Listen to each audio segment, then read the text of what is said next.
Well, good evening, everybody. It's the Cryptid Huntress. I'm Jessica Jones. Welcome into On the Hunt tonight. We have a fantastic show for us. I cannot wait to get the guests up here tonight. I have my friend Tom Springer here in the studio tonight. We're going to be having a fantastic conversation tonight. We're going to be talking about the Cheyenne Dog Soldiers, the dog men, not the same kind of dog men that we usually talk about on this show. We're going to talk about them. We're also going to talk about Skinwalkers and Wendigos and much more. It's going to be so cool. So I want to send my thoughts and prayers once again to everybody who's been affected by the hurricane. I was just reading on Facebook tonight that our friend Harley Owens, good friend of the show, his town was pretty much destroyed up in Tennessee. So please say a prayer for Harley tonight and all his family and his community. And for everybody who's been affected, even Dennis Carroll, I love you, Dennis. His power's still out over in South Carolina. He is okay. But a lot of my teammates, their power's out all over the east side of Georgia. We've got our friends in North Carolina, our friends in Tennessee, and Florida. I can't forget Florida, okay, because they got hit the hardest. But we have a lot of flooding. I'm fine up here. We did not get hit really hard over here in my part of Georgia. But I just wanted to take a moment to just send my prayers out to everybody. I've been praying for you guys all day today and hoping for those of you who just have your power out, I've been praying that your power comes back on. I've been sending good vibes all day. Okay. But yeah, we're just thinking about y'all tonight. Okay. And please check in with us. If you haven't checked in with anybody, let us know you're okay, everybody. Okay. That's always so important. Okay. All right. Well, let's get to our show tonight, okay, because we have a lot to talk about. And I would like for you guys to please go over to my website. That's thecryptidhuntress.com. If you'd like to follow along with all of my shows and to see what I'm up to. I do have another event, y'all. I'm going to be over in Alabama next weekend. I am going to go to that meet and greet with Woodwalkers. Okay, so if anybody's follows Woodwalkers, they have a YouTube channel, and Mark and Rebecca Green, and let's see who else, Joe Parker and all them. I don't know. It's a big old crowd of folks are going to be over there, including, and Jeff Townsend's going to be there too. I'm going to go over there Saturday night, and I'm actually going to be speaking at their meet and greet over in Alabama. So if you guys are interested in going to that, please go to their Facebook page and sign up for that and come out and see us over in Alabama on Saturday, all day. Actually, it's all weekend. So they're going to get there like Thursday, Friday, Saturday, Sunday. I'm going to be coming in on Saturday. I got some other stuff going on. I can't be there all weekend, but I will be there on Saturday. It's going to be a great time. And I also want to say happy birthday to Larry Sharp. Larry Sharp, if you're in this chat, you better be. I hadn't seen the chat yet. I haven't seen the chat, but if you're in here, happy birthday. Everybody tell Larry happy birthday, please. And also, if you guys would like to support my work, please go to Patreon. Larry's a Patreon member, by the way. Thank you, Larry, for all your support. Patreon.com/the Cryptid Huntress. That's where a good way to support me. And I want to give a shout out to all of my Patreon members. And also, I do have that shop. It's called War Woman Goods. Thank you guys so much for all your support. Tell me that you watch my shows, and I will stick some Cryptid Huntress merch in your package when I mail those out if you buy something out of my shop. Okay. All right. Well, let's get to this show tonight. And happy birthday, Larry, once again. Okay, let's bring up Tom Springer tonight. I'm so excited. And yes, I am getting better. I was kind of sick the past few days. I feel fantastic. I do. But I feel better than my body probably looks. Okay. Or I sound. Okay. I do. I feel fine today. So thank you guys for all your, get well soon messages and stuff like that. I appreciate that. Okay. Tom Springer is a combination of Indigenous and Nordic descent, making his ancestral background vast in legend and lore. He first learned of his paranormal abilities at the age of 49 when he was on his first paranormal investigation where he saw an apparition of a lady who spoke with him. His abilities have branched onto many different levels to include psychic and mediumship abilities, talking with elementals, speaking with individuals from different dimensions, and healing others through touch and burst energy and aura identification, just to name a few. Tom is the host of a live stream called Stuff I Never Learned from a School Book and podcast called Stuff I Never Learned. The live stream was originally conceived as a place for individuals who believe they have paranormal gifts to come to. Now it's home to guests who have had alien and UFO encounters, cryptid enthusiasts, witches, empaths, paranormal investigators, life healing instructors, and guides, and pretty much anything else some may call weird, odd, or unbelievable. Tom is also the Midwest director of the Paranormal Existence Research Society, or PERS for short, which has its headquarters based out of Florida. He's the founder and owner of Sixth Sense Investigations, where he and his wife do local investigations of known and untapped places. His show can be found Monday nights at 7 Central, 8 Eastern, on Facebook, Twitch, YouTube, and he's even got an email address. I'm going to pull that up at the end of the show today. If you guys want to get in touch with him, please help me welcome to the show my buddy, Mr. Tom Springer. Hi. What's going on, Jessica? Oh, yeah. Hey, thank you for being here. I'm so excited about this. Thanks for asking me on. So, yeah, that's a lot to read, isn't it? I gave you a whole mouthful to read today. So. Oh, I cut it down a little bit. I cut it down. Yeah, I was sure you had to. I was like, "Woo, man, she's gonna read all that. We're gonna be here the whole night." So, well, you know what? But you have so much more too that you do, and you know, I'm always super impressed because I know you have a little military background to you and stuff, and I always enjoyed speaking with you about that. And you're just so knowledgeable on every subject that we've ever discussed together. So knowledgeable. Yeah, it just kind of happens. I guess, you know, when you're old like I am, it kind of just happens. You run across a little bit of everything. So. Yeah. Well, that's fantastic. Well, I had the pleasure and the honor of being on your channel a couple of weeks ago, 2 or 3 weeks ago, I guess. I had a great time, and I convinced you to come over here on my channel. But when we were talking towards the end there, we were talking about the dogmen, skinwalkers, wendigos, and I said, hey, let's bring you on and talk about that. Like even the Cheyenne Dog Soldiers too. Yeah. And I think we were talking about rituals, right? Yeah. Right. Okay. Well, let's just dive into it tonight, shall we? Okay. So for a history lesson, first, I'm going to give a little bit of knowledge about who the Cheyenne were. Just the overall Indian. So what a lot of people, if anyone knows anything about the Cheyenne, they normally know that they're a Midwest Plains type of indigenous person, but they actually originated in Minnesota in the 1600s. And they did nothing. They did not have horses or anything else until they hooked up with Lakota. Excuse me. In the 1800s, and they basically hooked up with the Lakota all the way till they got to the Dakotas, and then they separated out, got horses, everything else. But even in tribal culture, they were the ones that were kind of the odd ones out. They were the ones who weren't well known. In fact, there's a Hata. I gotta try to remember it. Hatameteneo means foreign language or foreign person, and that's what a lot of the tribes called them because they didn't understand their tribe. And so to go on to what we're talking about, the dog soldiers or the dog men or the dog warriors, they're known by all three. A semi-well-known back then prophet, his name was Sweet Medicine is what they called him. And he had a vision of one of the lower warriors that should become one of the tribal leaders or one of the war leaders. And he went to this lower ranking soldier or this warrior and said, hey, I believe that you should be in charge of running one of the military type groups that we have. When that was presented to the rest of the leadership, because the Cheyenne had something called the 44 tribes or the 44 leaders, and they were voted for every year to run everything, the civil and the military and everything else.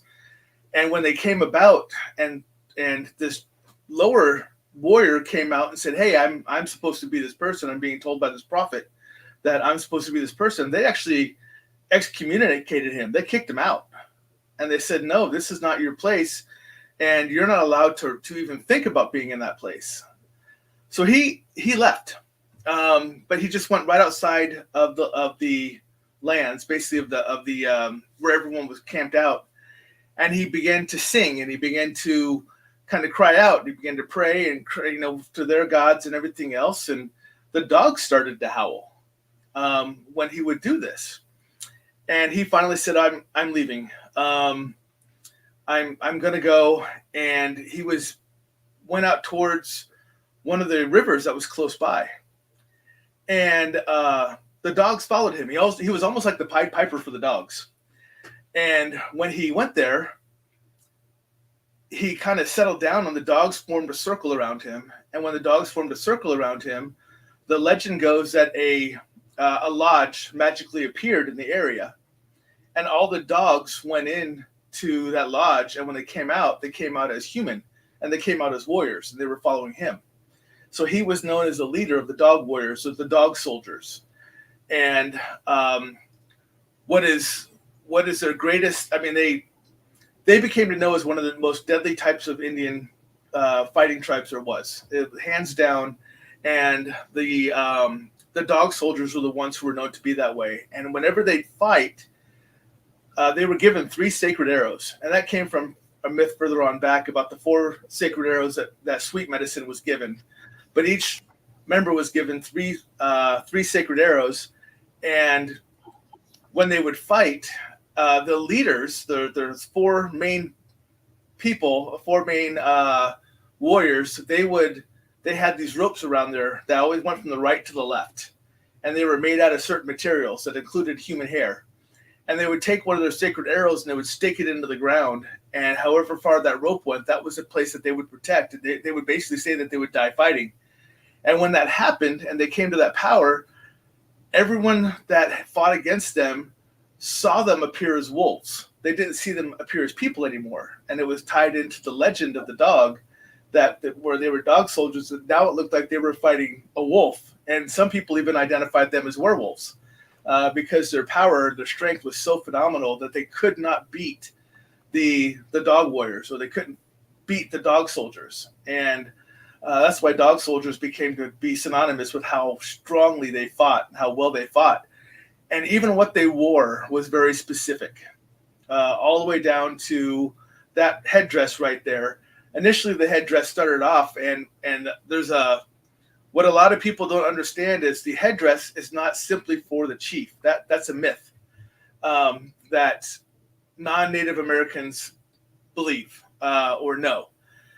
But the greatest warriors were given the honor of wearing what's called the bonnets. That's what that is called. It's called a bonnet on their head. And for the dog soldiers, initially they were made up of large and small feathers, and they'd all stick up like this, and they started randomly bringing them out to where it looks like what you're looking at the picture. And later on, when they began to get towards the end of where they were strong, where their time was coming up, because the U.S. cavalry and everyone was just too strong for them, all their bonnets were made from eagle feathers, and it was just it shone up so much more in strength that people were afraid even to go up against them. It even states that with their bow and arrows, they were scaring cavalry that had their guns with them. And a lot of them went the other direction. They refused. They would fight other tribes, but they refused to fight the dog soldiers because they were afraid of fighting a wolf or fighting a werewolf that they've heard the myths about. So even with their weapons, they were like, we can't fight them. They're too straight. They're too strong, too powerful, too great. We don't have the ability. Something else has to come up to help us fight the dog soldiers or the dogmen. And that's kind of how it came about. But even their belt was made from 4 skunk hides. They all wore the same belt. They all carried a whistle so they can keep in contact with each other. And the whistle was always made out of an eagle bone. So they all carried the same eagle bone. And one of the pictures you showed, it showed that they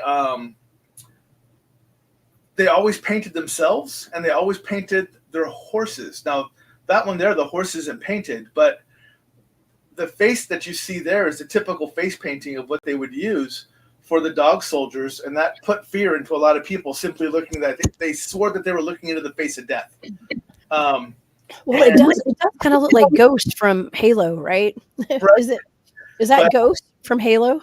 Yeah, I don't know, but a lot of them are saying that it's just the paint themselves would put the fear straight into the people. And what's not pictured there is the horses were painted, and they were painted to look like horses of death. Basically, they wanted them to think that death was riding towards those who were about to fight against them. And it was either they were going to die, or the dogmen or the dog soldiers were going to fight to the death. Either way, someone was going to die. The dog soldiers are known that they did not have sympathy or empathy. They did not take prisoners. They did very, very horrible and malicious things to anyone they faced. There were no, there were absolutely no, yep, they did porcupine hair as well. They actually used porcupine quills in a lot of their designs. And it's also known that the bravest of the soldiers, I mean, like the leaders of the leaders, they would actually take the human scalps, the human hairs that they got from the scalps, and they would actually wear them as leggings into battle, because they believed that being protected by those you killed gave you greater strength. Wow. So if you're watching one of these as painted as death coming towards you in a battle with the war cry and with the whistle and everything else, with human haired scalps hanging off your legs, you may think twice about if you really want to take this fight up or not. Oh gosh. Yeah. I mean, this sounds terrifying. Actually, I mean, it sounds very like ominous. I mean, this is the last band of warriors that you want to fight, right. Coming at you with their face painters. And it was Call of Duty. I'm sorry, my son would kick my butt right now because see, you know that I don't play those games, y'all. Y'all can tell, right? I don't either. I haven't played video for quite some time. I know. We'll see. My son does though, and and he's got the ghost mask. That's actually I put up on my social media one day a review from Amazon that popped up on my phone. It said, "Hey, your review is getting some attention," and I read it, and it was my son complaining about his ghost mask from Call of Duty. He was so mad, and it was all in. You could understand what it said. But you could tell a 8-year-old had written it. Yeah, and, it was pretty funny. He was like, "It sucked," but anyways. But yeah, but it reminds me of Ghost from that mask that my son had. Yeah. And and it's the Punisher. That's just that's how they were. In fact, the dog soldiers, the Cheyenne Dog Soldiers, were the last Cheyenne section of the tribe that were not basically agreed, made a pact or made a treaty with the Americans. They actually came out and refused to sign it. So they were actually considered outlaws because they refused to sign the treaty that all the rest of the Cheyenne people did. So but they went around and they still continued to wreak havoc everywhere. I mean, they fought everyone. It did not matter if it was to go against them or to go against their lands or to go against their people. They went after them. It did not matter. And there were so many people that just did not want to face them. I mean, they said, okay, so the Cheyenne people are coming in. We have them all under control. We're good. And then they came to him, and the chief Porcupine Bear was actually his name. And he said, we're not signing this treaty. I will take this sect of tribesmen and we will go our own way. And this is what we're going to do. And so a lot of them, a lot of the Cheyenne people signed on with the treaty, promised land, promised everything else, which obviously worked out great. But so many people once Chief Porcupine Bear said, I'm not doing this, then they brought over to him. Like a lot of them turned over to want to be part of the dog soldiers, but not just everyone can be a dog soldier. So they were given different parts to deal with. I mean, to help keep the camps going and everything else. And but they were not the ones that went out to fight. They were the ones that really paid attention to what was happening at the home life. So, and it really was because of Porcupine Bear himself is why so many people came along. He had such a charisma about him. He was such a well-known warrior and everything else that they were just drawn to him, and they didn't want to follow the other chiefs that were signing off on giving up their land and being told they're going to be a treaty and they're going to accept this little bit of whatever. So a lot of them just moved over, and they went with him. So it was kind of cool. You get to see who the real warriors were that weren't going to put up with it. I like that. I know. I can relate to that. Yeah. Okay. I know. Yeah. Okay. So kind of the dogmen kind of, I don't want to say died out, but they kind of fell out of grace a little bit, but they didn't fully. I mean, they continued to fight, but they weren't quite as scary because all the other Cheyenne people were already kind of in a camp and everything else. They weren't quite as what people expected, and they kind of thought they were dying out. Like the whole fear of them were dying out. But in 1864, there was a Colonel John Covington, and he wanted to go wipe out what was left of the dog soldiers, and he came upon their encampment. Over in Sand Creek, and the warriors were not there. The warriors were out doing what they're supposed to. Well, the colonel wanted to show that he was not going to deal with what was going on. So he killed 150 women and children that were there at that encampment. And when that happened, he actually returned to Denver. The colonel returned to Denver with 100 of their scalps and said, "I defeated them. Look what I did. They're afraid." And then when that happened, this kind of showed a lot of the people that maybe the dogmen had it right. Maybe the Native Americans had it right, and maybe the American people aren't the peaceful ones. Maybe it is the Native ones. And there was another warrior for the dog soldiers. His name is Roman Nose, because he had a very prominent, well-shaped nose. He was known as Roman Nose, and he helped build this team back up. And then they began to go, and at that point, everyone became even more afraid of the dogmen, because it did not matter what happened. They left no person alive at all. The dogmen were like, "You killed our families, you killed our wives, our daughters, our children. No one will be left standing when we're finished with you." So they left absolutely nothing behind. They decimated everything in their wake. And it was other groups began to see what they were doing. So there was another uprise from those indigenous people that did not fall under the encampments or didn't sign treaties. They were just trying to be peaceful, but they didn't want to fall under a treaty. But when this happened, they all rose up and they said, "No, this is not what we signed up for, or what my people signed up for. So we're just going to try to take our lands back." And with the support of the dog soldiers, that's what they went for. And that's what they started following. Everyone started following the dog soldiers, regardless of what their tribe was. They still didn't want to cross the dog soldiers, because if you came across the dog soldier, if one tribal group came across the dog soldiers would still kill them. Don't care if you're Native, you're still against me. You called us outlaws. We're killing everybody. So it was just like death roaming across the entire plains the whole time. I mean, how do you stop something like that? So, well, they created.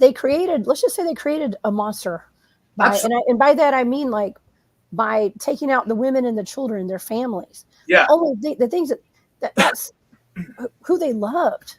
yeah, I mean, listen, I've seen John Wick. I know how this goes down.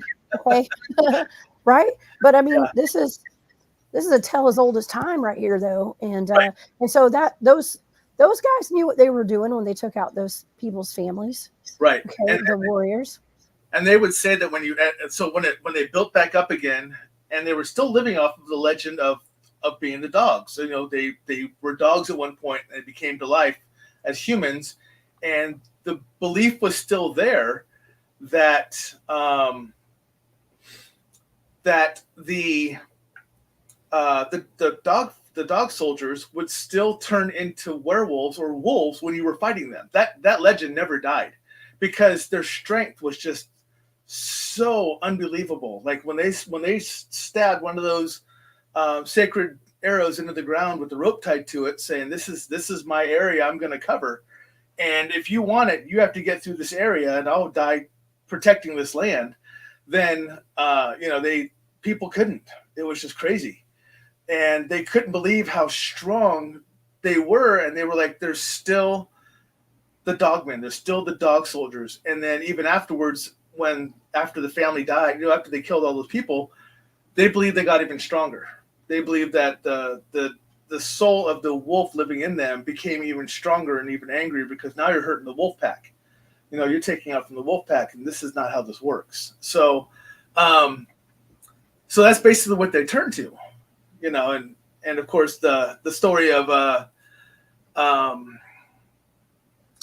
the battle over at Summit Springs with Wild Bill Cody and everything else, or Buffalo Bill, and all that was kind of the end of them. But all the way up through that time, so basically from the late 1700s all the way up and through the almost 100 years, this lived on. Over 100 years, this myth lived on, and it's the understanding that right now there are still people who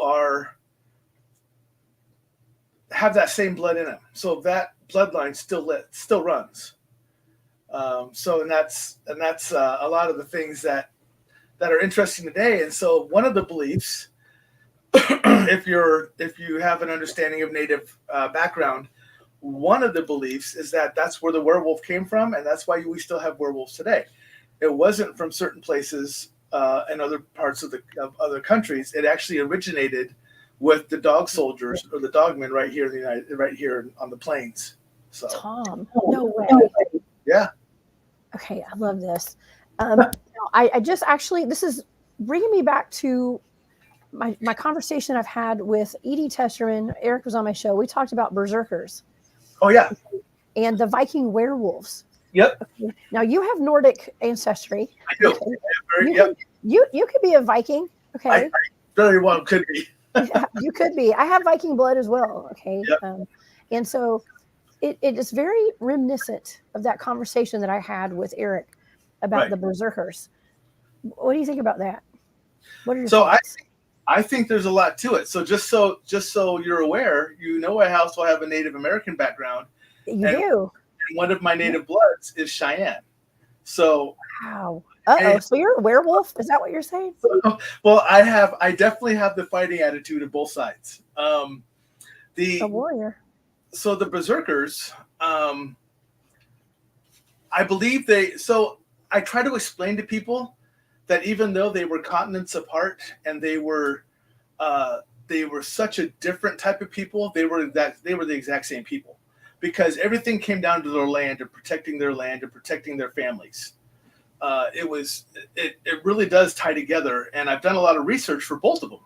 I've looked at the native side and I've looked at my Viking heritage, and I've noticed so many similarities throughout both of them that it very well could be that they both had that same mentality when it came to something, or maybe there was something that came from the Viking Berserkers, how they came about is very similar to what you would kind of see what the native dog soldiers were. I mean, they weren't of this. They weren't just human. They were something else, and the abilities and the powers were given to them by something else. So, which could be ritualistic, right? Magic rituals. Correct. That's the direction that I'd really like to go in tonight too, to talk with you about that, because I think if anybody would know about this, it would be you. Probably. Yeah, this is just, it's mind blowing. But there's so many similarities between the Viking werewolves and berserkers, which are two different things, of course. But and the Cheyenne dogmen as well. So I saw someone posted something on here about did the Berserkers basically become berserk because they ate mushrooms, certain mushrooms. That was part of it. But something had to be identified in you, and it was normally from birth, that you were going to be a berserker, that you were brought up a certain way in a certain culture, in a certain basically a certain way that that brought them to be berserkers. They knew they were going to be berserkers ahead of time. So it was something that was going to be. So I saw Damien's question there, or thing there. Two different things. Two different things. The S Walker, and I do, Tom, I do say S Walker after a while. Like I'll say the regular word, and then I'm like, okay, I've said it enough. It's S Walker now. Okay. Yeah. But yeah, I think they're two different things too. So I agree with you on that. They are. And it's just simply because how they're listed, how they're talked about, how they're portrayed are two totally different things. Because although the dog soldiers seem to have those abilities, seem to have great abilities with their strength and their willingness to fight, and the fact they just couldn't be beat, and they were so feared by. I mean, you got to think they were feared by some of the strongest tribes that you've ever heard of, that were known to be the fierce tribes, and they still feared the dog soldiers. They did not want to face the dog soldiers. It just was a group that they didn't want to do. So it's very interesting to see that, but when you're looking at the S Walker, something else turned them to that way, and they did that for me for dark reasons, not for what the soldiers did was to protect their land, their people, anything else. And plus the way that I want to say how they morphed is totally different as well, because when you were a dogman, or you were a dog soldier or a dog warrior, that's the three names for them. They didn't take on a different form, but people saw them as a different form. It was almost like a hallucination because of the way that they fought, that they really felt like they were fighting wolves, and the way they worked in packs and the way they moved, and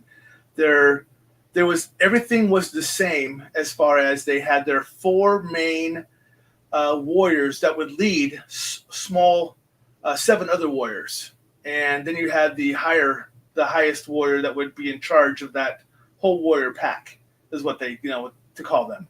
So yeah, it's a little different than what the S Walkers are, based off of what they were using them for, what they did, but yeah, I guess we'll talk about that later, I'm assuming. So Oh yeah, for sure. Well, I definitely want to get into that conversation. Absolutely. Yeah, just thinking about the Vikings and even the Cheyenne Dog Soldiers and stuff. I just saw this when I was thinking about the Viking warriors. I was thinking about dragons and stuff too. Right. That thought went through my mind because I actually saw what I think I was shown a petrified dragon in Alabama not too long ago. Yeah, a couple months ago. And I believe that's it. And so Mike, Long Island Bigfoot Mike, had said something about, I'd love to ride on a dragon into battle. I guess running behind some dogmen would be cool too. Oh my gosh, we could all dream, right, Mike? We could all dream. Yeah. We have vivid imaginations, but I mean, if you can dream it, you can be it, right? I mean, we can manifest these things. Be careful what you dream and think of, because even if it's dark, you can manifest that too, right, Tom? Absolutely, yes.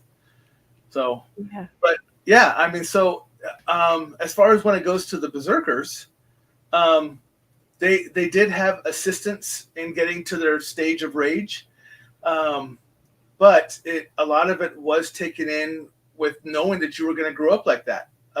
What a lot of people don't understand is the Viking Berserkers knew they were, like I said before, they knew they were going to be Berserkers, just like if you were Spartan, you knew you were going to be a warrior. And that's just how it was. A lot of the Viking people knew they were bred to be into roles. They knew they were going to fit into a certain area in society. A lot of them followed their families' backgrounds into whatever they were doing. If they were smiths, they were smiths to build weapons. If they were hunters, they were hunters. Type whatever. But all of them were warriors. All of them knew. Every single person in the Viking world knew that they could pick up a shield and they could pick up an axe, or they can pick up a shield and they could pick up a spear. And all of them were going to be warriors. That was the main thing for them. They were warriors. Everything else was secondary. And except for the Berserkers, who were always training to get ready to do what they were bred to do, what they were going to do, and what they were going to maintain doing, which is going to be the ones who just rip through absolutely everybody in their way and have no fear, no anything of what was about to happen, because the greatest form of life is death when you're fighting. So that's really what it boiled down to for them. Well, you lose your mind, right? It's almost like you're outside of yourself when you're doing stuff like that. It's almost like blackout rage, blackout. And I'm not comparing it to blackout drunk. Okay, it's not like that. It could be, but it's just like blackout rage, like where you just some people will say, well, they wake up and there's people in their house that are deceased, and they're like, well, they've been bludgeoned or something. And they're like, I don't know. It turns out they did it. They just don't remember doing it because they had gone into some kind of blind rage and like passed out or something. Yep. I watched the first 48. I've seen that happen before. Okay. Yeah. But I've never been on the battlefield before like that. And I know even I've talked to friends of mine who have been in real combat overseas in the Middle East. Yeah. And have had episodes, let's just say. Yeah. Where,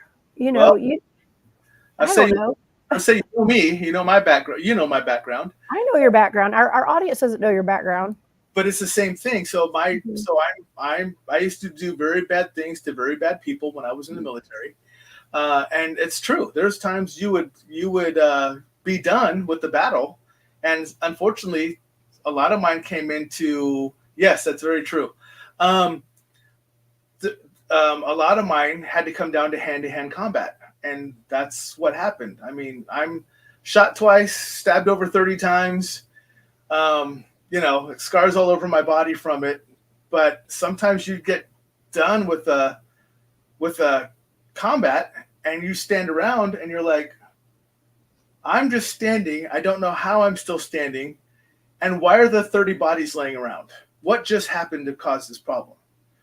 So it was kind of that way. For the Berserkers, it's simply they were given drugs to assist them, to basically make them go berserk, as it was called. But they were bred to fight. So once they were bred to fight, they knew what the effects of the drug were going to have on them, because they actually gave them the drug in controlled environments to see if it would actually turn them berserk and see what they would do in a controlled environment. But that was something that happened separately than just their training.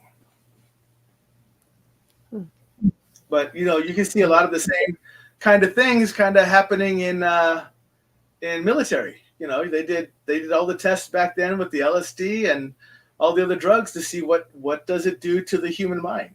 Does it make us violent? Does it make us melancholy? Can it help us see through the future? Can it make us see remote viewing? I mean, there's a lot of different things that our government did that is simply a modern version of what they were doing back in the Viking Age. Well, Tom, actually, my friend Brian is in the chat. He is Montauk is Strange, speaking of which. Okay.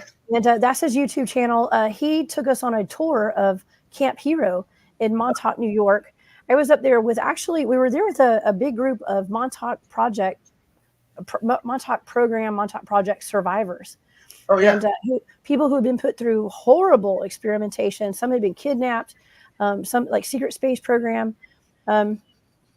participants, let's just say, against their will. Okay, most of them. Yep. And yeah, and so I know all about Montauk. We've talked about it extensively here on the channel, and all the programs and the experimentation they were doing. Brian actually just released a book recently, a huge thick book. It's like his life's work. He's from Montauk, and he knows that place like the back of his hand, and when I say he took us on a tour of Montauk, I don't think anybody knows Montauk better unless you were there with certain clearances. Okay, I'm just going to say, I'm going to leave it at that. But yeah, we know about the experimentation. Yeah, and that's what, like I said, I think it's just a modern day version of what some cultures, some tribes tried to see what got their warriors to be the most dangerous, the most deadly, but and know what would happen in that fighting scenario.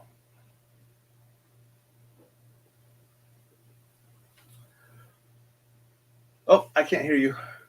Oh, sorry. I muted it real quick. I forgot. Put it back on. Yes. Every time I have to clear my throat, I definitely mute that. You guys don't want to hear that. Okay. But I'm still healing. All right. Yeah. But yeah, you certainly don't want to get in the path of anyone who's under the influence of anything, who is in a rage. Okay. Yeah. I'm not going to talk about, never mind. I was going to say something about my ex-husband. We won't go there.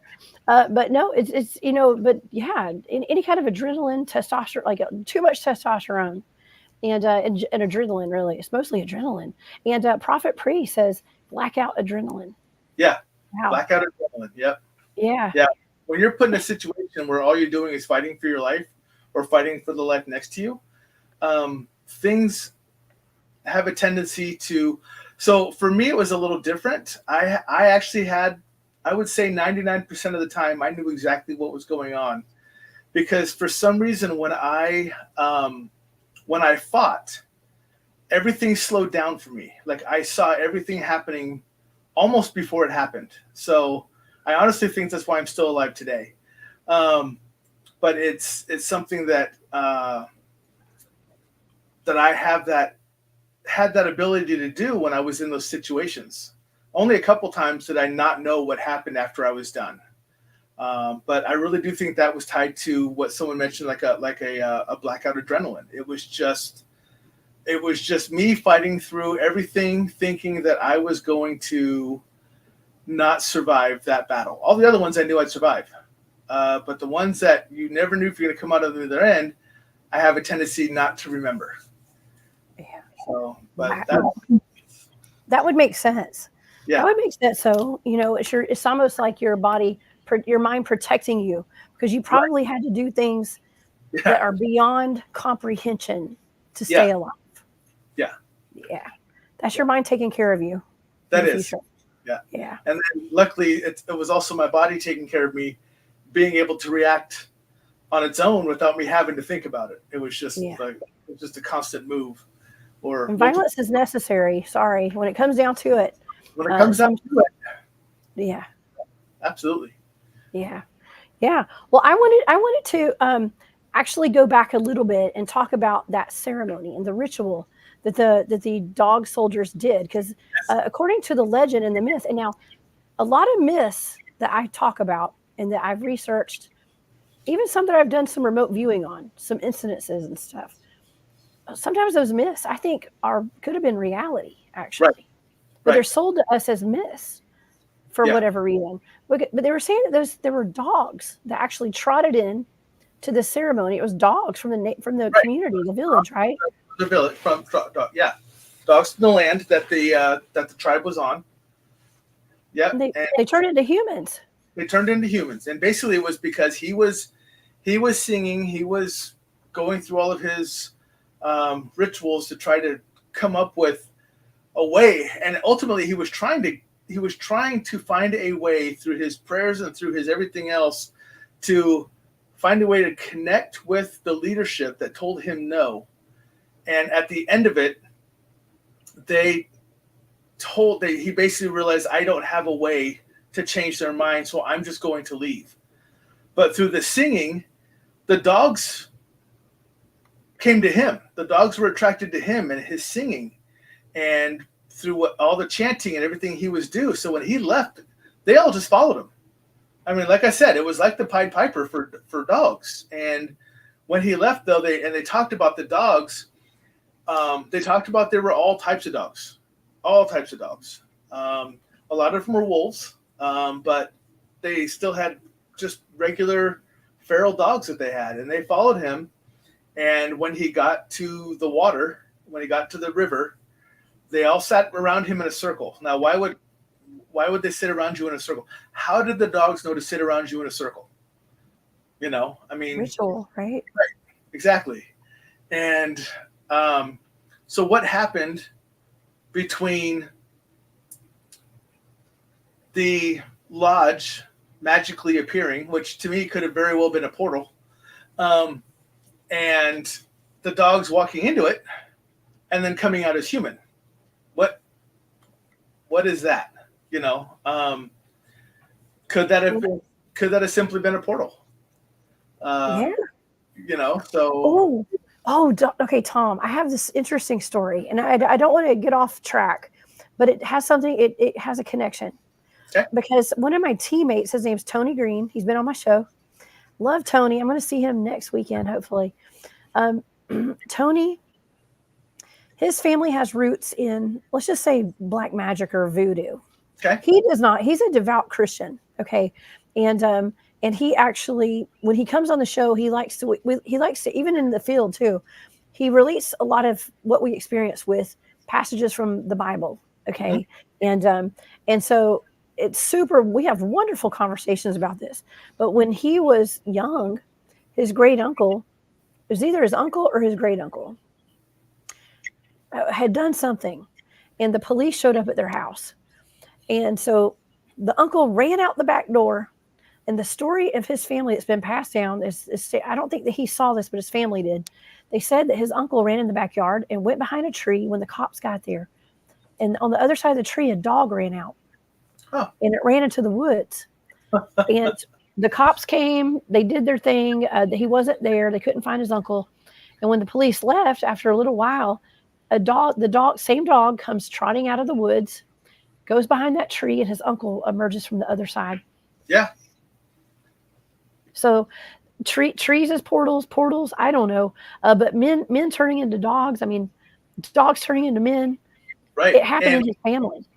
Yeah. And further into that story, the part I left out, and this will tie into what you're talking about, is that they would talk about the young warrior who was not fit to be the warrior, but he became the leader of the dog soldiers. When they sat around him, they went in, they came out, they were all human.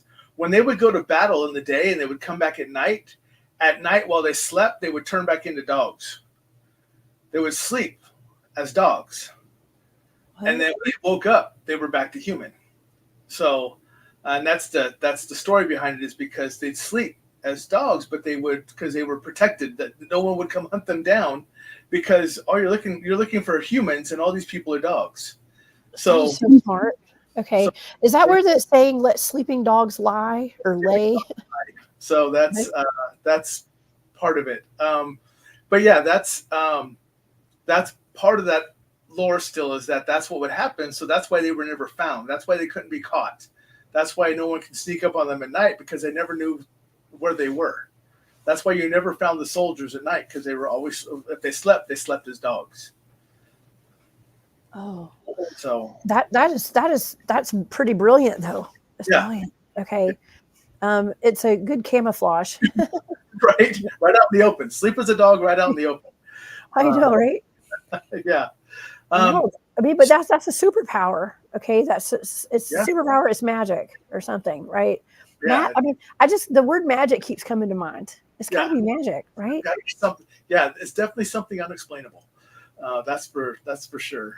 I would love to know if my heritage ties back to the dog soldiers. But I I I almost have a tendency to think it does, because if you look at everything I've ever done in readings of my past lives, this life I'm doing now, everything else, I've always been a protector. I've always been a warrior. So it's just how I've always been through multiple lifetimes. So a lot of people know that I'm a starseed, and I resonate. My DNA starseed is part of two. It's part of the Arcturian, and I was actually the primary protector for the Regulus imperial highnesses as an Arcturian, but also as a Lyran, I was a warrior, and with that's where my blue eyes white lion comes from, because I was a warrior and they're feline. They have very feline features and they have blue eyes, and that's what my Lyran here starseed ties back into, is that. So it's very interesting that I tie into those, and I've always been a protector. So I wonder if I was able to search my DNA back far enough, if I was actually a source from a dog soldier. Oh, I have no doubt. I feel like you were. I mean, but that's just my feeling. So I don't know, but you know what? That just made me think of another thing that I've actually remote viewed. Okay. I was given one of those blind targets, so I was given some coordinates. It turned out to be a containment facility for unknown species. And we're talking about cryptids. Yeah. And stuff, okay. And it was an alleged or suspected area where there was a containment facility for unknown species, right? And I went into this target, and I made direct contact with a feline extraterrestrial. Oh. Okay. Yeah. Now I don't know. It looked very lioness. Yeah. Okay. And but the whole target, I figured that's what my target was. I mean, that's what I was I was actually communicating with this being. Yeah. While I was remote viewing it. And so I think that there are whatever that was in that containment facility. Being held against its will, by the way. Oh, absolutely. Okay. Yeah. Absolutely. I think there's more than that going on obviously there's more of that going on than is being led on to, but yeah, I definitely believe that. So yeah. Well, that reminded me of the Lyrans. And actually they say that the Lyrans are under, I think it's the Lyrans under Mount Shasta. Are those Lyrians? Is that the same? Are those two different things? No, it's Lyrans. It's Lyrans. Yeah, that's the one. So yeah. And it's believed, and that would make sense. I don't know about I know that something lives under Mount Shasta, but I don't know if it's the Lyrans, but simply because, but it would make sense because the Lyran. Lemurians. It's the Lemurians. I got them confused. Thank you, Sovereign. I'll say Lemurians.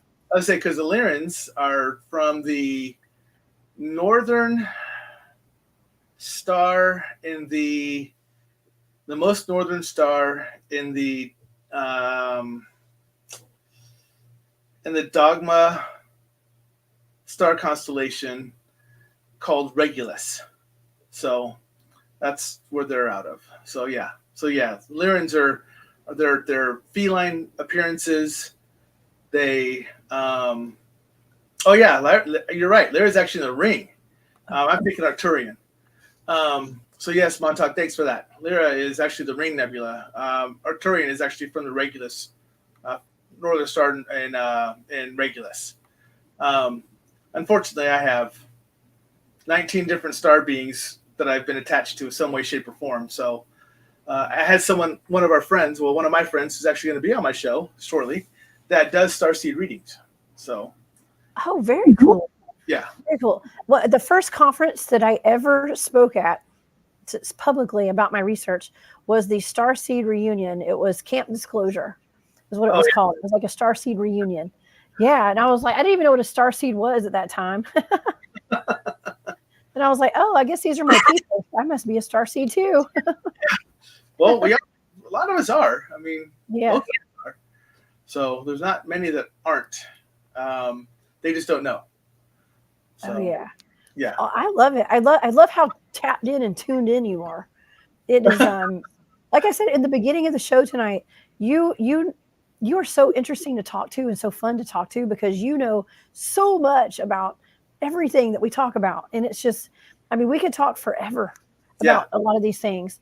Yeah, we really could. Now, I know I did want to talk tonight before we go, of course. I wanted to talk about skinwalkers, and I'm not going to say that word a whole lot more. Okay. Sure. But okay, because there could be some people were asking me, like, do you think that berserkers and like the rituals that they went through, would that be like a S walker, right? But you've already said that no, they're even like dogmen and S walkers are different, but there's still a ritual that goes right. They have to go through, right? There is. When you're looking at skinwalkers, there's a couple of different beliefs. One of them is that when they wear the pelt or the hide of an animal, they will turn into that animal, which is the biggest belief. The one that a lot of people don't know is that it is not just required. I mean, they don't have to have the skin pelts. They can have hair or fingernail clippings from a human, and they can also shapeshift into humans, which is even more disturbing for a lot of people not to know. Be careful who cuts your hair. Right? Be careful which salon you go to. Make sure you trust your stylist, or either get your hair, sweep it up, put it in a bag, and take it home with you. Okay. Yeah. There's a lot of people. Heck? There's a lot of people that don't know that. In fact, there's a nail salon too. There's a knowledge that watch those nails, watch those claws. But there's also like the Navajo Indians. If you ever go watch, even today, if you go look at where they're located at on their reservations and stuff, you will never see a bear, a wolf, a fox, any of those hides laying out anywhere. You will not see them out in public where they can be grabbed. You will see sheep and you will see deer, because they're not afraid of a skinwalker grabbing a sheep or a deer hide and putting it on them. They're not afraid of them, but they are afraid of them putting on a bear, a wolf, something that's greater that can be that can hurt you. So there's a lot of things that people don't know about skinwalkers, or they just haven't done the full research yet, and they haven't talked to the people who watch it, who know it, who pay attention to it, who live it. So yeah, the big thing about the hair, the fingernail clippings, a lot of people had no idea about. And when I mentioned it before, a lot of people were like, whoa, wait a second, what? And I was like, yeah, they can actually transform into you. So you actually think that maybe you're dealing with a mimic, or maybe you're thinking with a copycat, but you may very well be dealing with an S-Walker that has taken over your shape. No. Yes. Whoa, absolutely. This is all new to me. I didn't know that we could do that. Well, welcome to my world. Tom, are you serious? This is all brand new to me. Okay. Absolutely. Yep. So do they? Okay, so people who do that, who can turn into your doppelganger, let's just call them a doppelganger. Yeah. Do they have to go through the same like nasty kind of ritual that the regular S-walkers have to go through, where they have to unalive somebody that they love and all that kind of stuff? They'll go through the same thing. They do? They have to go through the same thing. How bad they want to wear somebody's skin? That is so weird. Yeah, and if you ever encounter an actual feeding of an S-walker, it's very interesting to watch, because they practice cannibalism, and if they are willing to sit in groups. You do not have to. They are not docile on their own loners. They will sit in groups and they will just eat flesh, and they will have, and they sit in circles when they do it. It's almost like a community, but they're eating basketfuls of human flesh, and that's all they're doing is just eating, and that's what they're doing it for. And that's I mentioned to you before that I believe I came across an S-Walker when I was on my own, or actually when I was even part of my team, when we were in a couple of undisclosed locations where we heard voices off to the side of our path, and it sounded like a child or a woman asking for help. And that is a big ploy of theirs to get you to step off your path and to come into their location so they can take you. So you have to be very aware of where you are, what you're hearing, kind of what you're looking out for. So because they want to eat you. They do. Their ultimate goal is to eat you. You are food. Yes. Oh gosh. Yeah. How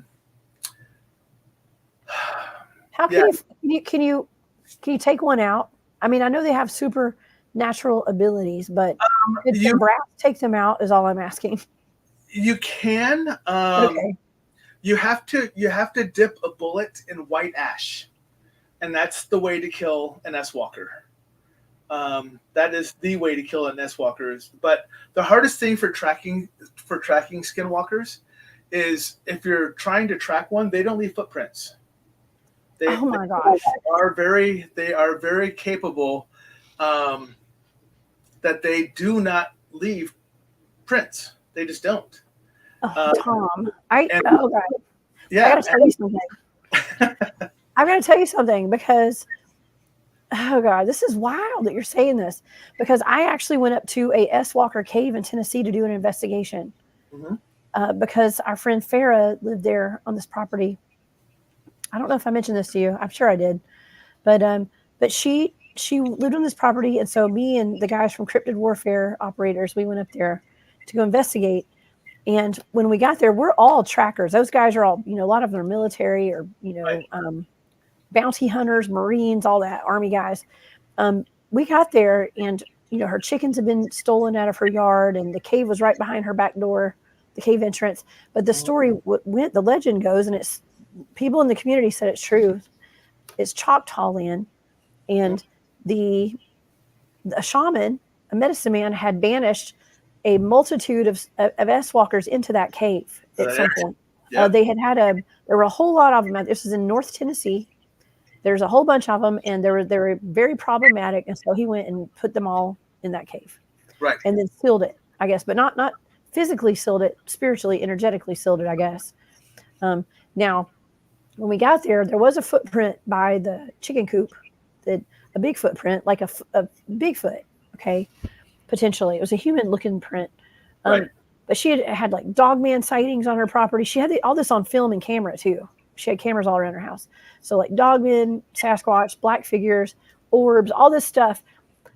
When we got there, even though there were feathers going into the cave, there were no footprints, Tom. None. Yeah. No tracks, nothing. Yep. And we went deep in that cave. There was not a single footprint, not a single track. Yeah, you can't track them by their footprints. Oh my gosh. Footprints. Nobody told me that. I didn't know that skinwalkers didn't leave footprints. Yeah, just Thank you don't. For letting me know now. Yeah. I'll sip my tea. And there's even a thought out there. It's not big in the community, but if it is, it's really going to make you worry even more. That S-Walkers have an ability to use the DNA from animal hides or from human hair or whatever else to manipulate their DNA into copying you, into copying who you are. So that would make them much more advanced than we give them credit for. So that's something else that's a newer thought process. But they're thinking because you can't find the footprints, because you can't track them, because you can only kill them with the white ash type of thing, because it's a special type thing that they are more intelligent than credit is given to them. And maybe they fall along the lines of vampires, and they fall along the lines of different things that are more advanced, more technical, more able than what we see, what we just assume is a crazed S-Walker that has taken over something and is just trying to kill somebody. Okay. Well, none of your biz. Thank you for that super sticker. I appreciate that so much. Thank you for your support. Okay. So, I consulted with William Nighthawk before I went up there. And so William, I had never hunted the S Walkers before. I knew that there was always a chance that I might come across one, but I had not gone looking for them. But we were there to try to help our friend and her husband, and they're living in that cabin out there. And so I consulted with him, and I can't say exactly what he went through an entire list, an entire operation of things for us to do, and to look out for, and how to handle things, and what to do to fight them if we come across one, if our life's in danger. And all I can say, it was almost the exact same protocol of hunting vampires. Yeah. And vampires are not, they don't leave a trace either, so that makes sense that they wouldn't have any footfall, any kind of tracks. Yeah. So unfortunately, so that's what I got for you. I love this, man. I'm learning a lot tonight too. This is great.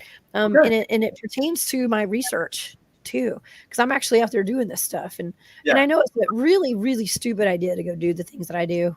I know it. But nonetheless, I do it occasionally, and I do go get in caves, and I'm here for the long haul, and for the wild and crazy ride this lifetime. So absolutely. Yeah, absolutely. right. You are too, Tom. I know you are. Yeah. Wow. I did.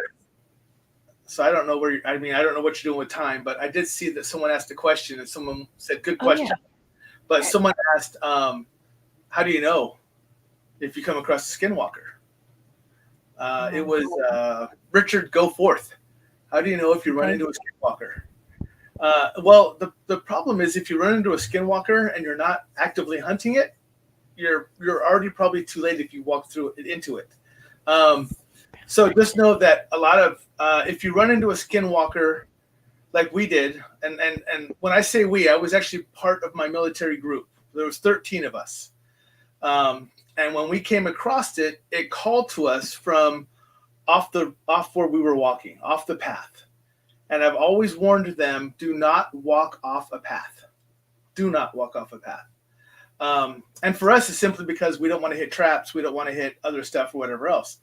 But if you're out in the middle of absolutely nowhere and you hear a little girl or a young woman saying, help me, help me, your best bet is to let that be. Don't go out into that wood to try to help that little girl that had no business being there in the first place. It's not a little girl. 99.99% of the time, it will not be a little girl. You will have issues that you will not be able to recover from. And we're loaded to the teeth. I mean, my team's loaded to the teeth, and everything we had, we would not have stood a chance against it. 13 of us would not have stood a chance against this thing. So. Wow. Okay. You encountered one on a military mission. Okay? You were on a military mission and encountered a potential S-Walker. We heard you don't hear that very often with people speaking publicly about that. So thank you for talking about it with us tonight. Absolutely. Wow. Yeah. We came across a lot of things that military folks don't talk about publicly. Yeah. You know, I mean, we've seen quite a few things that were like, what the hell was that? That was not anything that anyone else has ever seen before. So, you know, we've seen the and I called it a Wendigo. I called it a Wendigo. I believe I saw a Wendigo walk down an area too, which a Wendigo is another fancy word for they're basically what you would relate to a zombie. But we believe we saw one when we were down in South America. Oh my gosh. Okay. Yeah. Kathleen Michael, thank you for being a member for 4 months. It's your anniversary tonight. Thank you so much. And she wants to know, how do I avoid skinwalkers before we go to the Wendigos? How can you avoid them, Tom? You probably don't know when you come across one. So, and unfortunately, I just gave the oppressive news to all of you that they can get hair and they can get nail clippings and they can become human. They could look like a human. But the one thing to kind of pay attention to with Skinwalkers, if they are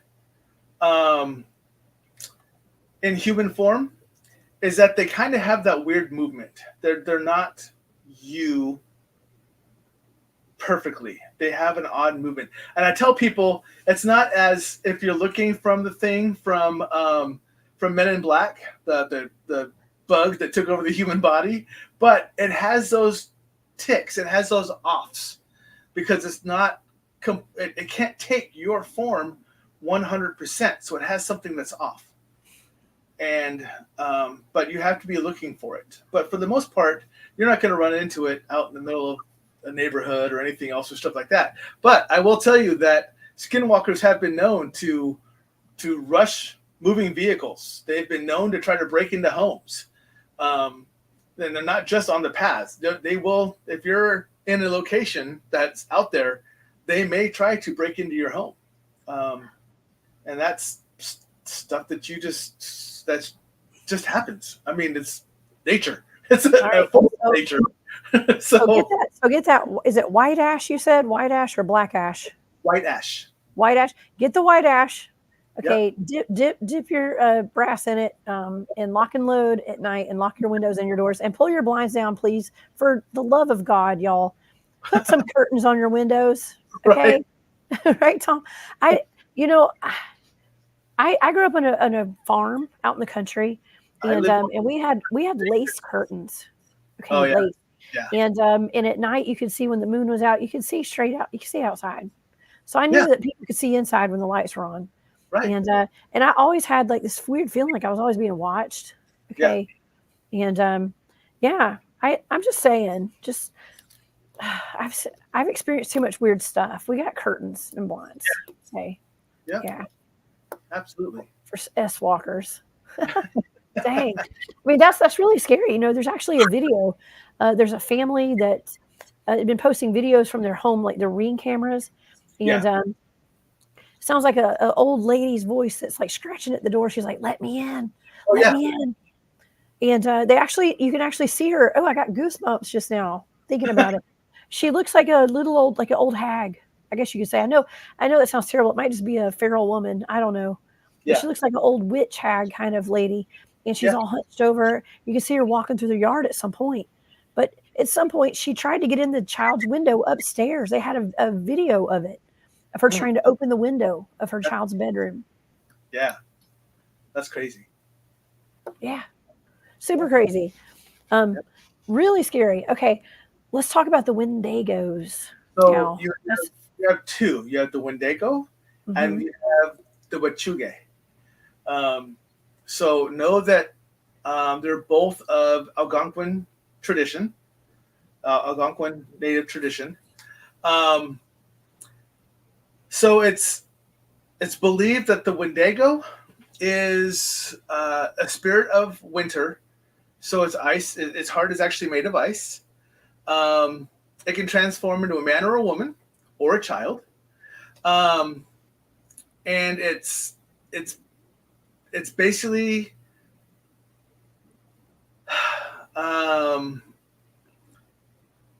it's an American and a Canadian myth or belief, if you want to, either way.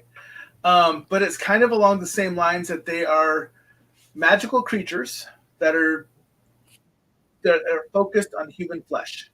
And that's why I said they're more like a zombie, because that's what their focus is. These are the ones, so know that if you get hit by an S-Walker, you're just food. If you get hit by a Wendigo or a Wachuga, that is the ones that can turn you into what they are with their bite. So again, more like a zombie. Because it is identified that if a zombie bites you, and in the natural, whatever we watch and whatever we hear and everything else, that's what happens. A Wendigo and a Wachuga also have the same thing. If they bite you, they can turn you into it. I'm trying to think of more, because the descriptions are kind of interesting. The Wendigo is what you see as the very like gaunt, sunken skin, gray skin, big, hollow eyes, and they kind of shuffle. and they really smell like rotting corpses. That's the smell of them. Ew. And Like a zombie kind of. Yeah, exactly. And unfortunately for me right now, that doesn't help me at all because I have parosmia from COVID, and I've had it for the last 4 years. So about 30% of the stuff I smell still smells like rotting flesh. So that does me no good. If I ever come across one of these, because I wouldn't know what I'm. So, but the Wachuga is actually more of a. It differs a little bit. It was formed from glacial ice, and then it was brought to life through the glacial ice. Its heart is still ice, as the other creature was, but the Wendigo and the Wachuga has no feeling, completely unfeeling at all. But the Wendigo was actually human that turned into a creature, whereas the Wachuga was actually born of an element.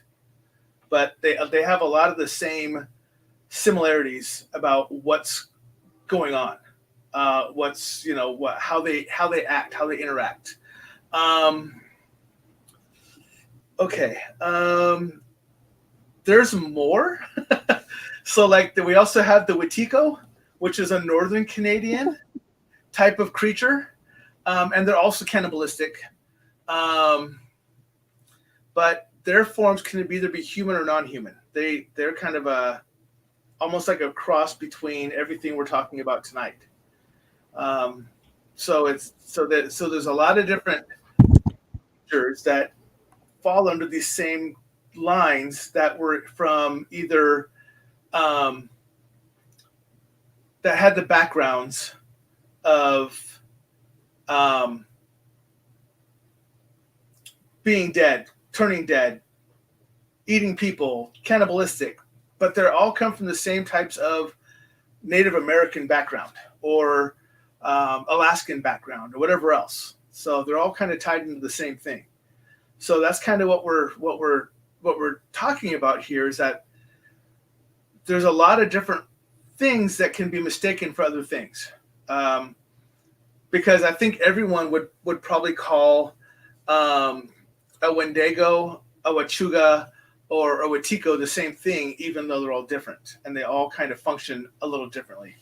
So that kind of happens. So I hope that helps.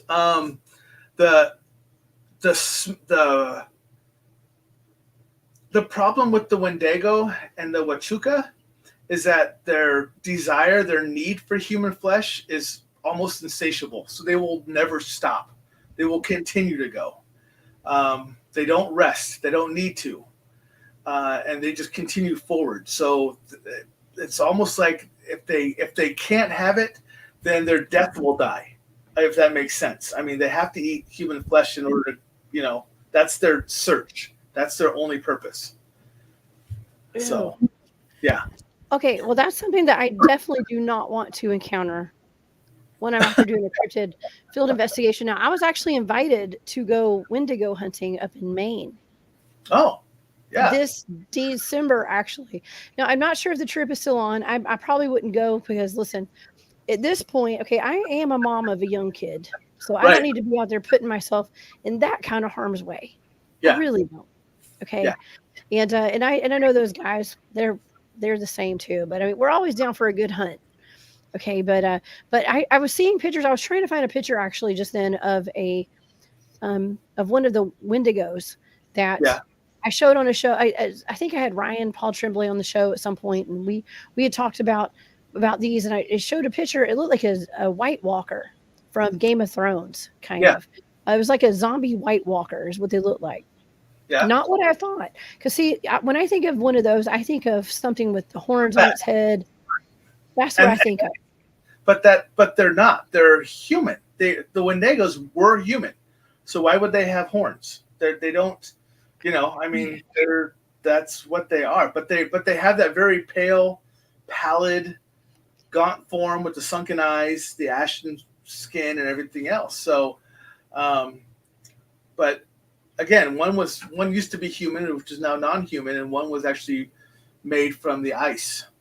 The Wachuga was made from the ice. But then you also have stuff like the Atasaya, which is a cannibalistic demon.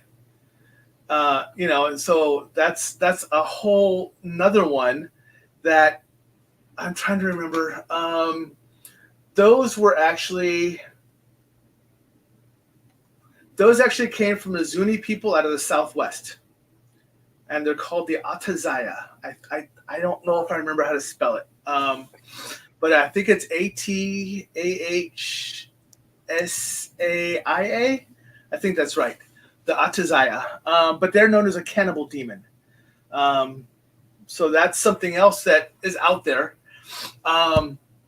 much larger than a human, much more larger than a human. Like 7 feet, 8 feet, 9 feet. 10 feet. 10 feet. They're huge. Yeah. Okay.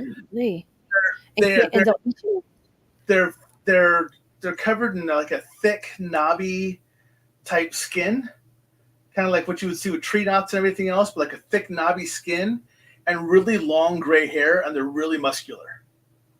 So that's something you have to watch, and you'll know if you ever come across an Atasaya, don't do it, but you'll notice them because they have the really dark, blazing red eyes, along with their blotchy, big, knobby skin and 10 foot tall and everything else. But they have the blazing red eyes, so that's why they call it a cannibalistic demon, because their eyes make them look like a demon. And despite their size, do not let that fool you, because they are fast. It's not like you're running from an elephant. You can zigzag and you're going to confuse it because it can't take sharp turns. The Atasaya can be fast. So, okay, I have a question, because sure. we occasionally run into Bigfoots, things that are in the woods that have glowing red eyes. Yes. And there's some people that say those glowing red eyes are all demonic.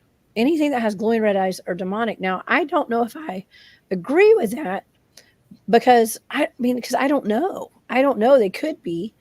What do you think about that? I do not believe that. There's going to be some things that are red eyes that are not demonic, but that's simply because it's the way the eye shine is. It just looks red. The only truth behind that is if you are looking into the eyes directly and their eyes are absolutely red, then you're working with either a lower dimension demon or you're working with a demon. But if it's at night and you get a red eye shine or anything like that, that is not you're not coming across.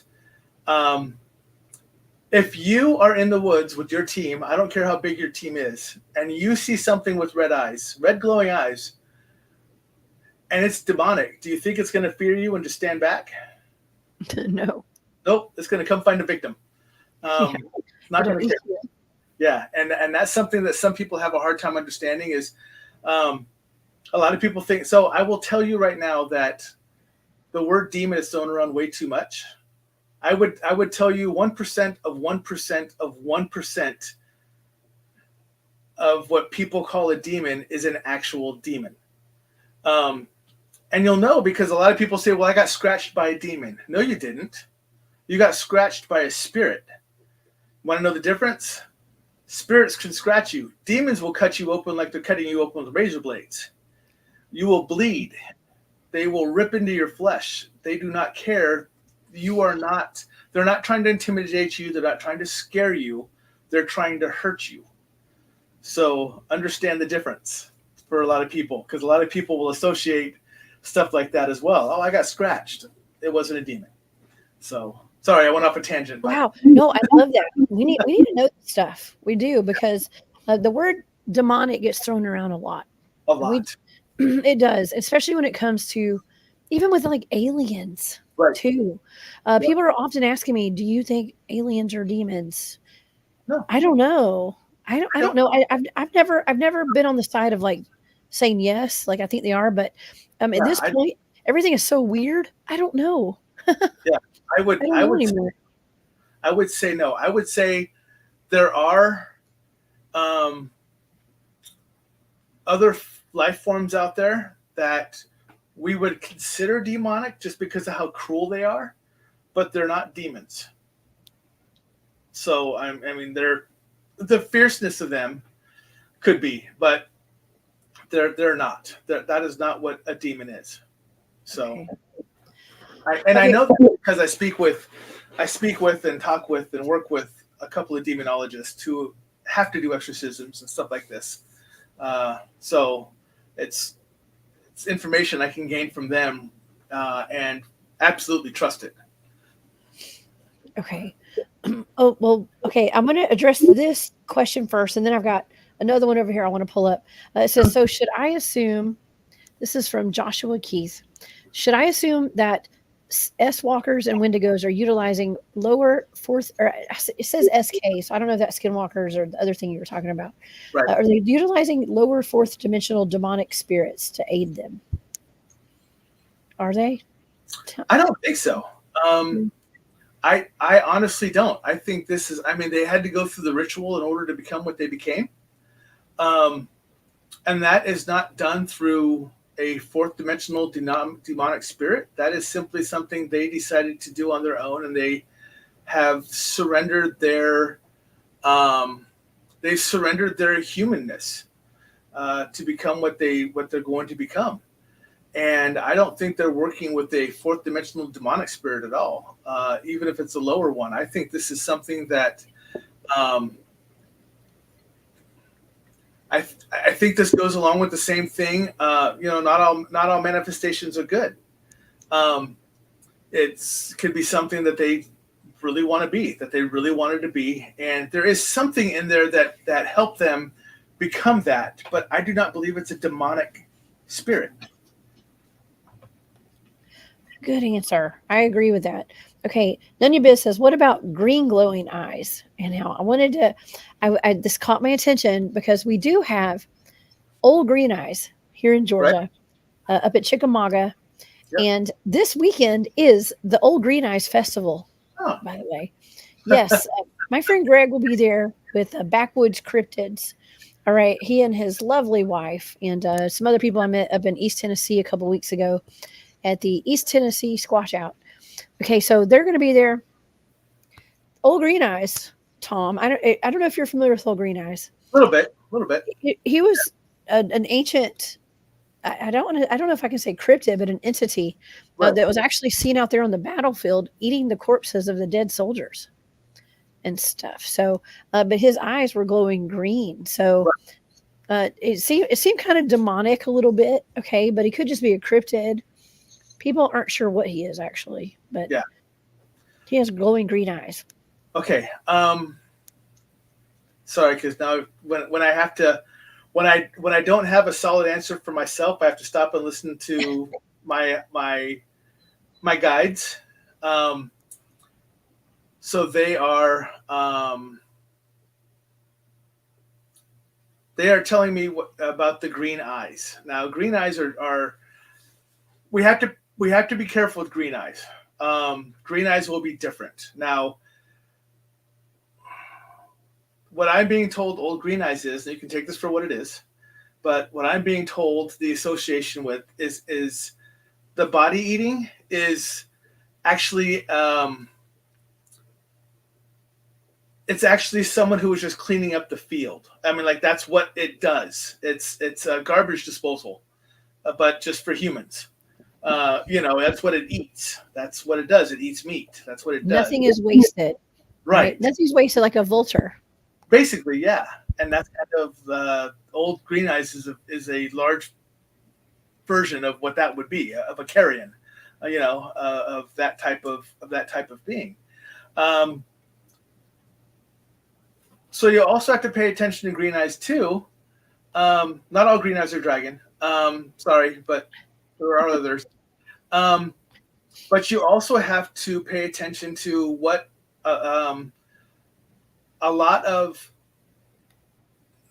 feline beings are green-eyed. A lot of them are. I'm green-eyed. And mine change. Mine go from green to gray to blue. So they. Yeah. my mood changes my eye color. You got like the mood ring eyes. Yeah, exactly. But I don't tie green eyes with demonic. I've never heard it tied with demonic. I've heard it with protectors. I have heard it with the dragons. In fact, I've seen it with the dragons. That's another story. But I've also seen it for what you're talking about, for carrions, for cleaners, is what I know them as. And I honestly think that's what your green man is. I think that's what the old green man is a cleaner, or goes to waste type of thing. But I've never seen nor heard anything with the green eyes being tied to anything negative. So I could be mistaken, but I have never heard anything, and I've done a lot of different cultures that happened. So yeah, well, that's interesting, and yeah, I'm glad that we addressed old green eyes tonight too. That's one of my favorites. I don't think old green eyes gets enough attention. Okay, and if that's just his job, he's like, what is it, Wally? I talked about Wally on my last show. I don't know why I brought that up. It was in my remote viewing data actually. And you know what? Oh, that's another thing I was going to ask you about. And this has nothing to do with what we're talking about tonight, but I had remote viewed the ant people of Hopi legend. Oh yeah, and I did that show on Thursday with Barry Littleton, and that was fantastic. This kind of refers to myths not really being myths, than actually being real life events. Yeah. And I do believe the ant people, the Hopi did live amongst the ant people for a while. Well, it's just the same thing as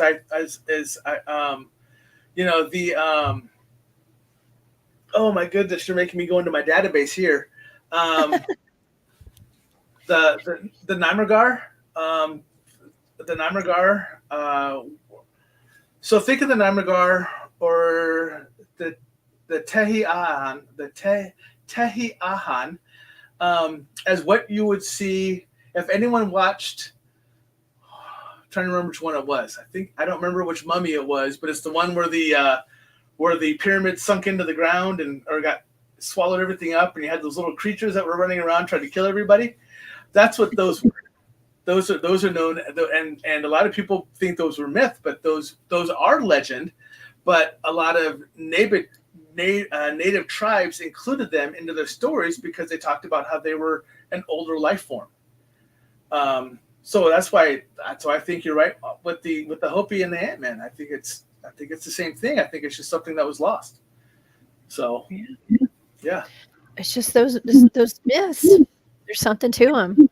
Yeah. It's just like with local legend and lore. Like that's how my team goes and finds places that we research, is where the local legends and lore are ripe. Okay, like there's a bunch of stuff going on, like ghosts and werewolves, Bigfoots, whatever. When there's smoke, there's fire. Yeah. Okay. There's been stories that have been passed down traditionally. If a place is called Booger Holler, there's probably Sasquatch out there. Right. Yeah. It's got to be something out there on those lines. Yeah. Probably wood boogers or something. They may not have known what those were, but I don't know. But they called them boogers. Everybody, we still call them boogers. Yeah. And, yeah. I'm seeing Chris's comment here, and and it could be, they have electric green eyes, but I don't tie that anything to demonic. It's just one of the creatures, So I know, and it's like the red eyes too. Yeah, I've never made that connection that they're demonic just because they're red. Right. But some people do. A lot of people do, actually. You'd be surprised. A lot of people in the Bigfoot community. That's how they're portrayed in books and in movies and in TV shows and everything else. Everything with the red eye is a demon. But it's one of those not all fingers are thumbs, but all thumbs are fingers. So just because you're red eyes doesn't make you a demon, but just because you're a demon, do you have all red eyes type of thing. So can't discriminate. Right. Can't discriminate. I know. We can't help it. We can't help what skin color we are. We can't help what eye color we have. And so that's the way I look at it. Okay. Yep. We're just all the cryptids are very diverse. Okay. We have diversity here. That comes along the same thing that you and I talked about Bigfoot, Sasquatch, Yeti, and a lot of the others, the skunk ape man and all those other ones, I honestly think they're cousins of each other. That they may not even live on the same planets. They may not even live in the same dimensions, but they all have a homogeneous look about each other that they tie into the same scientific family, but they're not the same thing. So I think it falls along the same lines with a lot of things. I do too. So I do too. You and I are on the same wavelength with a lot of this stuff, for sure. We are. Oh my gosh, Tom, this has been a fantastic show. Like, I mean, we could talk all night about this stuff. I am running out of my hot tea at this point, and I don't want to keep you super late tonight. So, this is awesome. I mean, we've covered the Cheyenne Dog Soldiers, the Dogmen, the myth behind it, which might not be just a myth, right? Ritualistic, magical practices with the S-Walkers, Wendigos. I mean, we've covered a lot tonight. Chuga, the Watiko, we covered quite a bit. So yeah, we've covered a lot. This has been amazing, by the way, and I want everybody to please go and subscribe to Tom's YouTube channel and listen to your podcast. And before we get to that, do you have any like final thoughts, or should we just like kind of wrap it up for tonight? Because I mean, I really love this conversation. I think we're kind of at a good stopping point. I do too. The audience has been fantastic. They've been asking questions. They've been throwing good comments out. So I love your audience. They're fantastic. So thank you audience for helping engage and to ask questions. So that was good. Oh, for sure. We do have another question here real quick. Edgar is wanting to know, thanks to you both, do you believe in magic? Well, I do, of course. What about you, Tom? So I believe in magic, but I think we use it in different words. I think a lot of it ties into magic, but we call it so many different things. Is paranormal magic possibly? Is a lot of different things that we talk about magic, but we just use the words differently, or we use that word in different tone when we're talking about something else. Very well, possibly. But in a nutshell, yes, I do believe in magic. I just think you need to believe in the magic that you're looking for. Yes, and magic is all around you. Absolutely. Okay. And yeah, for sure. We have such great comments in here tonight. Tom, will you tell the audience about your YouTube channel, your groups that you're a part of, your paranormal investigation teams, and all that kind of stuff? Let's go over all of it before we go tonight. So the biggest one, and that's the one that you've been on, is my show that is Stuff I Never Learned from a School Book. I know it's kind of long, but it was designed because I didn't have anywhere to turn when I learned about my abilities. So I kind of created this site for everyone to come talk to. There's my YouTube site. She's posting right there, youtube.com/@StuffINeverLearned. My Facebook is just as simple, facebook.com/StuffINeverLearned. My Twitch channel is twitch.tv/StuffINeverLearned. And then you also have my Gmail, which is stuffineverlearned@gmail.com. So I had to keep it simple for myself. So everything I have is Stuff I Never Learned. And that will make it also easier for you all to remember too. Because if I have like 9 different things I have to remember, I'm going to forget. I am I don't belong to any network or anything else. So it is my own show that I run, I produce, I host. I basically do everything for it. But I also work for the Paranormal Existence Research Society, or the PERS. We're actually worldwide, but I am the Midwest director for the 5 surrounding states. I'm in Nebraska, so the 5 surrounding states, I'm our Midwest director. And we are a free service for anyone who feels that they may be in danger of something in their home or their business. I'm actually part of a team of like 18 to 20 different people. And we have people that are behavioral analysts, witches. I'm intuitive, but I can do psychic and mediumship. I can also talk to elementals, which is very unique. And I can remote view into your home if I need to look around as well. But we are a free service. We help people even if they don't have something in their home, and it may just be something that they're having an issue with. And then lastly, my wife and I are the team of Sixth Sense Investigations. And again, we're based out of here in Nebraska, and we go look for the stuff that is really unknown or untouched yet in our surrounding community that a lot of people don't know about. And then when we find the evidence, we'll bring it back. So we'll go ahead and chalk it up to that. That's really what I'm in charge of and what I take care of. Wow, that's fantastic. And the fact that you guys will go out and do things, you don't ask for people to pay you to come out and do it or whatever. You do it out of the goodness of your heart to help people. And I love that. That is really cool. Yeah, that's kind of like what our teams are doing too. Listen, we wouldn't mind in the future maybe getting a little gas money and stuff, okay? But for now, we just truly have we want to go help people who feel like their lives are in danger when it comes to cryptids and things like that. It's important that people have an outlet to reach out to somebody for help, because you don't understand how traumatic it is until something happens to you and you need some help. Absolutely. Yeah, man. Well, Tom, please come back. Please come back and come hang out with us. We have all kinds of stuff we could talk about still. We haven't even scratched the surface yet. We haven't. Shoot, I'm gonna make you a regular over here. Okay.